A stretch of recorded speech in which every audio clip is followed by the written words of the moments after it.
The rest of the story. John and Isabel had a lovely home in the suburbs, tranquil, quiet life. One day, John turned to Isabel and said, "Guess who's coming to dinner?" Isabel could not guess. And then John told her the rest of the story. That very evening, September 3, 1971, John's ex-wife would be coming for a visit, a long visit. In fact, she would be staying permanently. Well, put yourself in Isabel's place. If anyone ever had grounds for divorce now, you do. John never was a particularly easy man to live with anyway, and now suddenly he wants you to share your home with a woman to whom he was once married. And yet, while you might have been on the phone to your lawyer, Isabel listened patiently to John's explanation. His former wife had been traveling for almost 20 years. For some while, she'd disappeared in South America. At least nobody had heard from her. Eventually, she turned up in West Germany in the city of Bonn. From there, it was on to Rome and then to Milan, and now at last she was returning to her former husband. It mattered not in the least that he had remarried in the intervening years. Her place was with him. Isabel took the news calmly. After all, John was now in his 75th year.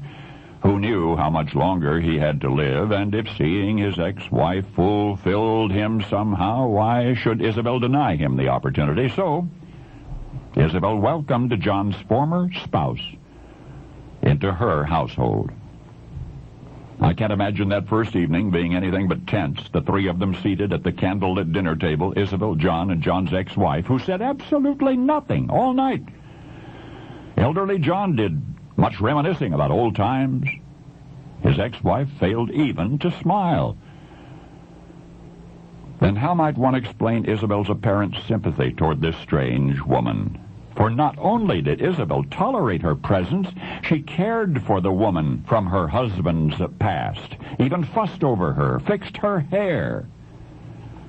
John's ex remained cold, indifferent, expressed not the slightest gratitude, and yet she stayed with John and Isabel, stayed right in their home, was present each night at dinner. And this is truly remarkable, because John's ex-wife had been dead for 19 years. 19 years earlier, she had been embalmed by a master embalmer. After almost a year's labor over her lifeless body, she was virtually perfectly preserved. The job had cost $100,000. And then guess what happened? The corpse got lost. For 19 years, John had attempted to locate his deceased wife's body. At last, in 1971, he succeeded. She was as lovely as ever.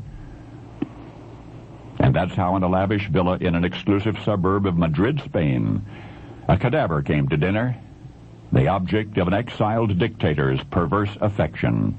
For he, John, was Argentina's own Juan Peron, and his former wife, a woman whose charm not even death could diminish, you remember as Evita. Only now you know the rest of the story.